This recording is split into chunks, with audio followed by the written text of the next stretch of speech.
अस्सलामुअलैकुम मुअज़्ज़ज़ अहबाब, कैसे हैं? उम्मीद करता हूँ आप खैरियत से होंगे। आज की वीडियो में आप सीखेंगे नूरानी कायदे की तख्ती नंबर 7 खड़ी ज़बर, खड़ी ज़ेर और उल्टा पेश कि उसको आपने तजवीद व क़िराअत के साथ कैसे सीखना है और कैसे कुरान पाक को आपने पढ़ना है। तो आपने ज़बर, ज़ेर और पेश इसका भी आपको बताता हूँ कि पीछे तख्ती नंबर 4 में आपने पढ़ा था तो वो कैसे पढ़ा था और यहाँ खड़ी ज़बर से आवाज़ें कैसे पैदा होंगी। अगर आप शौक़ व ज़ौक़ से सीखेंगे तो बहुत कुछ आपको सीखने को मिलेगा। मेरी कोशिश है कि मैं कुरान पाक को आसान से आसान बनाकर आपको सिखाऊँ। तो चलिए बढ़ते हैं अपने सबक की तरफ। तो ये देखें, यहाँ पे सबसे पहले आपने पढ़ना है अऊज़ु बिल्लाहि मिनश शैतानिर रजीम, बिस्मिल्लाहिर्रहमानिर्रहीम। आपने कोशिश करनी है कि अपनी आऊज़ु बिल्लाह और बिस्मिल्लाह भी ठीक कीजिए ताकि जितना दुरुस्त हो सके कुरान पाक को उतना दुरुस्त करके पढ़िए। तो यहाँ पे आप ये देखेंगे बा, ये येलो कलर में लिखा हुआ है बा, और इसके ऊपर खड़ी ज़बर भी इसी कलर में है और उसके ऊपर उल्टा पेश जो है वो ब्लैक कलर में है और खड़ी ज़ेर जो है ये नीचे ये रेड कलर में है। अब आपने इसको पढ़ना है बा खड़ी ज़बर बा, और उसके बाद पढ़ना है बा खड़ी ज़ेर बी, फिर पढ़ेंगे बा उल्टा पेश बू। अब तीनों आवाज़ों को फिर से दोहराना है बा बी बू। खड़ी ज़बर को एक अलिफ मद्दा के बराबर आपने खींचना है, इससे ज़्यादा नहीं खींचना। जैसा कि बा खड़ी ज़बर बा खड़ी ज़ेर बी, बा उल्टा पेश बू, बा बी बू, ऐसे पढ़ना है आपने इसको। ये चीज़ें बड़े गौर व फिक्र से समझने वाली हैं। पीछे आपने पढ़ा था जैसा कि ज़बर आपने सीखी बा ज़बर बा ज़ेर बी, बा पेश बू, वो बना था बा बी बू। अब यहाँ पे खड़ी ज़बर के आने से आवाज़ों को हम खींचेंगे, लंबा करेंगे, ये ज़हन में रख लें।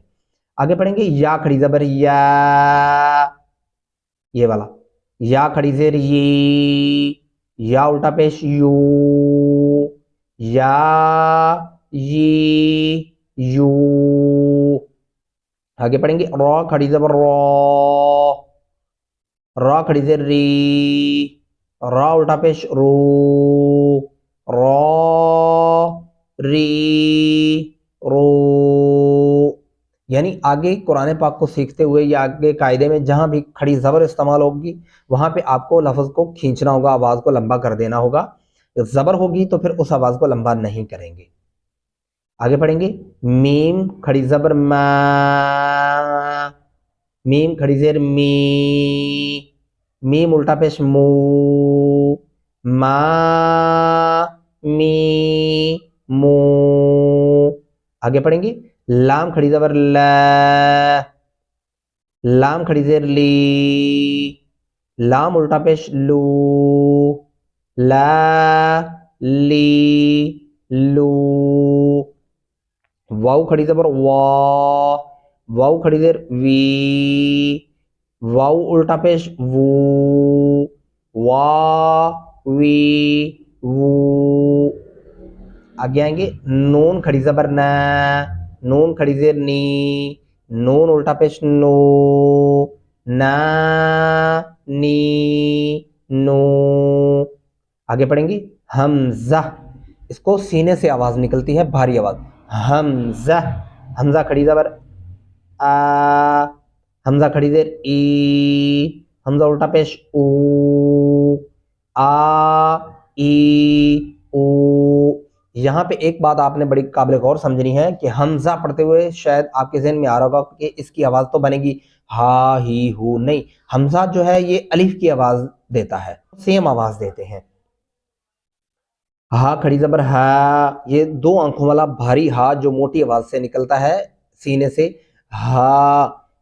हा खड़ी ज़बर हा खड़ी ज़ेर ही, हा उल्टा पेश हू, हा ही हू।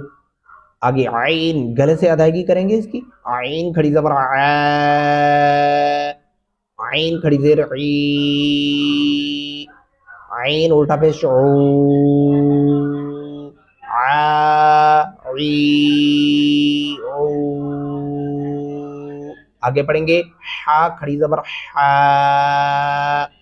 हा खड़ी देर ही, हा उल्टा पेश हू, हा ही हू।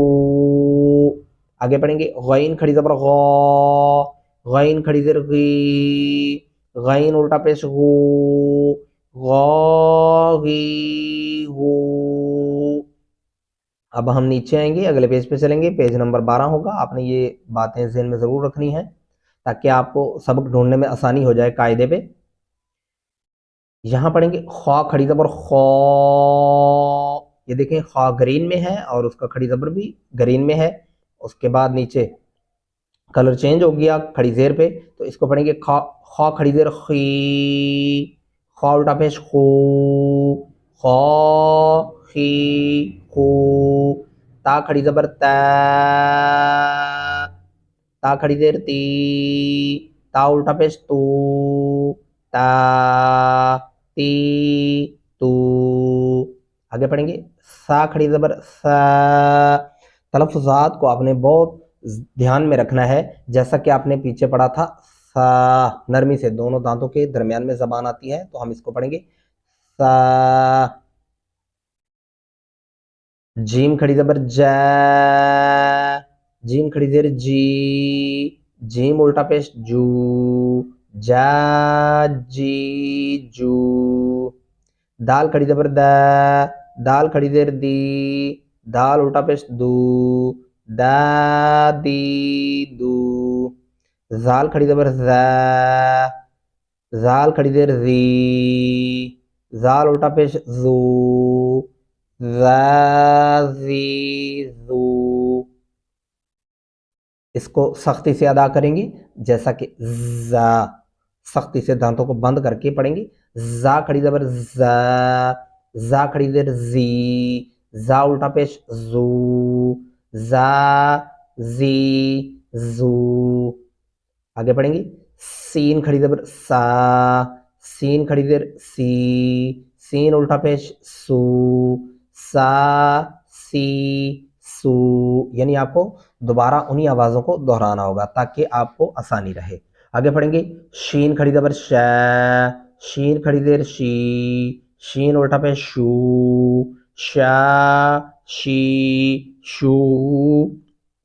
ये चीज़ ज़हन में रखनी है कि पीछे आपने शीन जबर शाह, शीन जेर शी, शीन पे शू, शा शी शू ये पढ़ा था, लेकिन यहाँ पे खड़ी जबर से आवाज़ लंबी होगी, खड़ी जेर से भी लंबी होगी और उल्टे पेश से भी आवाज़ लंबी होगी। आगे पढ़ेंगे स्वाद खड़ी जबर सौ, स्वाद खड़ी देर सी, स्वाद उल्टा पेश सू, सौ सी सू। आगे पढ़ेंगे दौद खड़ी जबर दो, दौद खड़ी देर दी, दौद उल्टा पेश दो, दो दी दो। और कुछ बच्चे इसको ज़्वाद पढ़ते हैं तो वो इसको पढ़ेंगे ज़्वाद खड़ी जबर ज़ौ, ज़्वाद खड़ी देर ज़ी, ज़्वाद उल्टा पेश ज़ू, ज़ौ ज़ी ज़ू। आगे पढ़ेंगे तो खड़ी जबर तो खड़ी देर ती, तो उल्टा पेश तू, तो ती तू। ज़ा खड़ी जबर ज़ौ, ज़ा खड़ी देर ज़ी, ज़ा उल्टा पेश ज़ू, ज़ौ ज़ी ज़ू। फा खड़ी जबर फा, फा खड़ी देर फी, फा उल्टा पेश फू, फा फी फू। कौफ इसको बोलते हैं कौफ। मैं हर तख्ती में ये चीज़ आपको समझाता आ रहा हूँ कि एक होता है काफ, एक होता है गाफ जो दो डंडों वाला होता है, उर्दू ज़बान में आप पढ़ते हैं। एक होता है काफ। तीनों डिफरेंट हैं, जैसे इनकी शक्लें अलग अलग हैं, ये पढ़ने में भी अलग अलग हैं। इसको बोलेंगे कौफ खड़ी जबर कौ, कौफ खड़ी देर की, कौफ उल्टा पेश कू, कौ की कू। आगे पढ़ेंगे काफ, काफ खड़ी जबर का, काफ खड़ी जेर की, काफ उल्टा पेश कू, का की कू। अलिफ खड़ी जबर आ, अलिफ खड़ी जेर ई, अलिफ उल्टा पेश ऊ, आ ई ऊ। इसको आप हमजा भी पढ़ सकते हैं, हमजा खड़ी जबर आ, हमजा खड़ी देर ई, हमजा उल्टा पेश ऊ, आ ई ऊ। आगे फिर से आ गया दो आंखों वाला हा खड़ी जबर हा खड़ी देर ही, हा उल्टा पेश हू, हा ही हू। आगे पढ़ेंगे वाऊ खड़ी जबर वाऊ खड़ी देर वी, वाऊ उल्टा पेश वू, वा वी वू। हा खड़ी जबर हा, इसको भी मोटा हा पढ़ेंगे। इस हा की ये दूसरी शक्ल है, ये वाली। हा खड़ी जबर हा खड़ी देर ही, हा उल्टा पेश हू, हा ही हू। हमजा खड़ी जबर आ, हमजा खड़ी देर ई, हमजा उल्टा पेश ऊ, आ ई ऊ। तो आज की तख्ती मेरे दोस्तों यहाँ पे मुकम्मल होती है। उम्मीद करता हूँ मैं इस तख्ती के अंदर आपको बेहतरीन तरीके से समझाने में कामयाब हुआऊंगा, लेकिन यहाँ पे कुछ अहम बात जो है अभी रहती है, वो आपने यहाँ पे ज़रूर सीखनी है कि इस तख्ती को इस तरह पढ़ने के बाद आपने पीछे आ जाना है और यहाँ से आप पढ़ेंगे, इनकी आवाज़ों को सिर्फ आप दोहराएंगे। बा बी बू, या यी यू। और ये खास ध्यान रखना है, बा बी बू, इस तरह नाक के अंदर आवाज अगर आप ले गए तो ये गलत हो जाएगा, दुरुस्त नहीं होगा। अगर इसको आप हद से ज्यादा लंबा करेंगे तो भी दुरुस्त नहीं होगा, जैसा कि बा बी बू, इस तरह अगर आप पढ़ेंगे तो ये भी गलत होगा। आपने इसको एक अलिफ के बराबर लंबा करना है, जैसा कि मैंने आपको समझाया, बा बी बू, इससे ज्यादा लंबा नहीं होना चाहिए। और तख्ती नंबर 4 मैंने आपको पढ़ाई थी, एक जबर एक जेर या एक पेश वाली, तो आपने उसको भी खूब ज़हन में रखना है। अगर इस तख्ती के बाद आप उसका भी मुआवजा करें, उस तख्ती को भी जाके खूब पढ़ें। अगर आप उसको पढ़ लेंगे, दोबारा से दोहराएंगे, तो आपको समझने में मज़ीद आसानी हो जाएगी और आप सीखने में मज़ीद कामयाब हो जाएंगे। तो तलफ़्फ़ुज़ात को जितना खूबसूरत से खूबसूरत और अच्छे अंदाज में कोशिश कीजिएगा अच्छा सीखने की, तो आप अच्छा सीखने में ही कामयाब होंगे। और अगर आप किसी सूरह यासीन है, सूरह मुल्क है, या उसके अलावा और भी कोई दुआएं वगैरह आप सीखना चाहते हैं, तो आप कमेंट्स में अपना इज़हार राय कर सकते हैं। इंशाल्लाह आपको दुरुस्त तलफ़्फ़ुज़ात के साथ वो भी सिखाई जाएंगी। मिलते हैं एक नई वीडियो में, तब तक दुआ में याद रखिएगा। अल्लाह हाफ़िज़, फ़ी अमानिल्लाह।